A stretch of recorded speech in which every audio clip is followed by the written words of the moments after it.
World War II was the most devastating and in most cases the cruelest conflict in human history. If we look at it from our current perspective, it seems unthinkable that anyone would intentionally launch such a devastating war. It may surprise you to hear that it was just as shocking to many people at the time as well. Parts of the world, Europe in particular, had yet to recover from the horrors of the First World War. Millions had vowed that they would never get sucked into another global conflict, and yet 2 decades later, it happened again. For years, historians treated the causes of World War II as separate from the causes of its predecessor.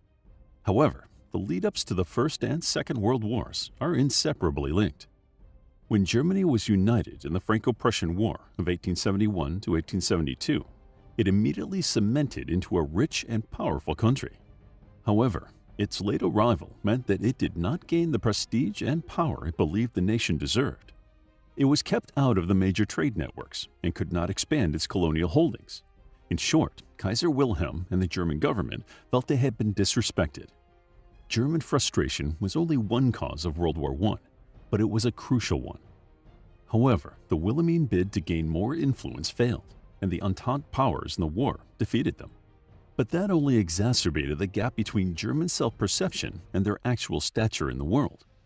The Great War, as it was called at the time, was incredibly costly for the victors. They also blamed the Germans entirely for the outbreak of the war, even though there were other important causes. Therefore, the winning side, especially Britain and France, was hungry for revenge. As a result, the peace agreement that ended that war focused far more on punishing Germany than constructing a sustainable peace agreement. Therefore, the agreement included several causes that most Germans considered humiliating. The victors were not satisfied with blaming the defeated party for the war. They also sought compensation and forced Berlin to pay war reparations. The amounts of money involved were crippling, and France also demanded wildly excessive quantities of coal that were difficult for the vanquished party to provide. Perhaps most painfully, parts of Germany were stripped away and handed over to other countries. However, the United States worked to defang the agreement somewhat. Through their insistence, Germany was allowed to rebuild its economy and retain sovereignty. They also allowed the defeated side to maintain a small but potent military force. The peace agreement was poorly designed. It was not forgiving enough to bring Germany into the fold.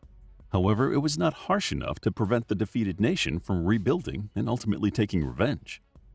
American President Woodrow Wilson identified some of the leading causes of World War I and aimed to prevent their recurrence.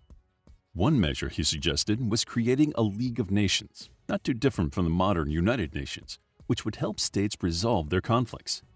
However, the enterprise was doomed from the start. Wilson was in the process of selling the idea to Congress and the American public when he fell victim to a stroke. The motion to join the international organization was defeated. The League released feeble condemnations when Germany repeatedly violated the Versailles Treaty. Japan ran amok in Manchuria, and Italy invaded Abyssinia. The neutered League of Nations was unable to prevent future conflicts. Rather than obey it or even respect it, nations such as Japan and Germany left the organization and ignored its resolutions. Germany was already a partial democracy before World War I. However, after the conflict, they adopted a fully democratic system with a capital in the city of Weimar. However, the catastrophic events of World War I had undermined faith in liberal democracy throughout the world. Many turned to communism, while others feared the specter of nationalization and redistribution and turned to fascism instead. Like many other countries, Weimar Germany was caught between both forces. Despite the reparations and rise of ideological extremism, the Weimar Republic limped on until the Great Depression. The ensuing inflation and poverty engulfed Germany and led to the demise of the regime. Adolf Hitler and the Nazi Party took advantage of the weakness of the Weimar government and blamed reparations for the state of the German economy.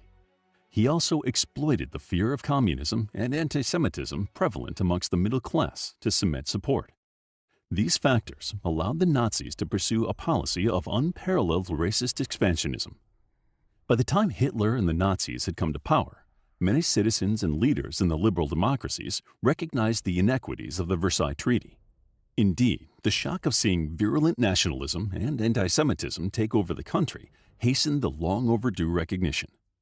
This belated, though accurate, recognition ended up being problematic. The oppressive clauses of the agreement had unfairly burdened the Weimar Republic. The former Entente powers should have recognized the need to strengthen that government. However, once the Nazis were in power, the democracies required a strong policy to counter their ambitions. Instead, they laid down their guard and attempted to satisfy Hitler's demands to avoid war. The British policy was particularly problematic. Hitler made escalating demands and moves in the 1930s to strengthen the German military and territorial position. Though he had written his entire manifesto for massive expansionism in the book Mein Kampf, the leadership in London believed this was posturing. Successive governments, particularly the one led by Neville Chamberlain, turned a blind eye to increased German provocations. At first, the demands of the Nazi Führer seemed to fall under the category of revanchism, defined as the desire to reverse territorial losses. In 1936, the German military remilitarized the industrial Ruhr area in violation of the Versailles Treaty. The French and the paralyzed League of Nations' lack of reaction encouraged Hitler to continue his policy of brinkmanship. In 1938, Germany annexed Austria, which had never been part of it. However, many observers accepted it, as Austria and Germany shared a language and many cultural similarities. World War II was fought on two major fronts, the European theater and the Pacific one. Correspondingly, both areas played an important role in causing the conflict. Just like Germany, Japan was dissatisfied with the peace agreements ending World War I. They had fought, ironically enough, against Wilhelmine Germany. However, the sacrifices of the Japanese were not recognized by the Allies. A combination of frustration with their position in the world and the 1929 stock market crash's fallout pushed Japan towards a militaristic regime. Unwilling to continue to exist at the mercy of Western colonialism and their monopoly on trade, the island nation embarked on a mission to secure the resources and territory needed to establish their empire. Starting in 1931, the Japanese increased their influence in Manchuria, a province of China. By 1937, they refused to recognize Chinese sovereignty and launched a full-scale war against their larger neighbors. In 1938, Hitler pushed to annex the Sudetenland, a mountainous region in Czechoslovakia. Though ethnic Germans populated the area, it was essential for Czechoslovakian national security.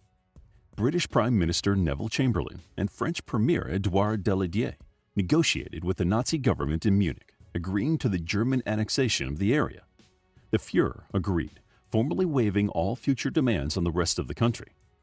Chamberlain returned to England and announced he had made peace for our time. However, Hitler flagrantly violated the agreement. In March 1939, German troops marched into Prague and put an end to Czechoslovakian independence. The French and British knew they had been duped and prepared for war. The Soviet Union had been a close ally of Czechoslovakia. However, when the Western Allies abandoned the country, Soviet Premier Joseph Stalin adjusted his foreign policy. Moscow decided to sign a non-aggression pact with Nazi Germany, doing so on August 23, 1939. That cleared the final and most blatant German provocation. On September 1, 1939, Germany invaded Poland on a flimsy pretext. By this point, no one believed their rationalizations.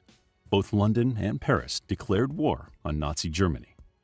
The British and French policy of appeasement played a significant role in paving the road to war.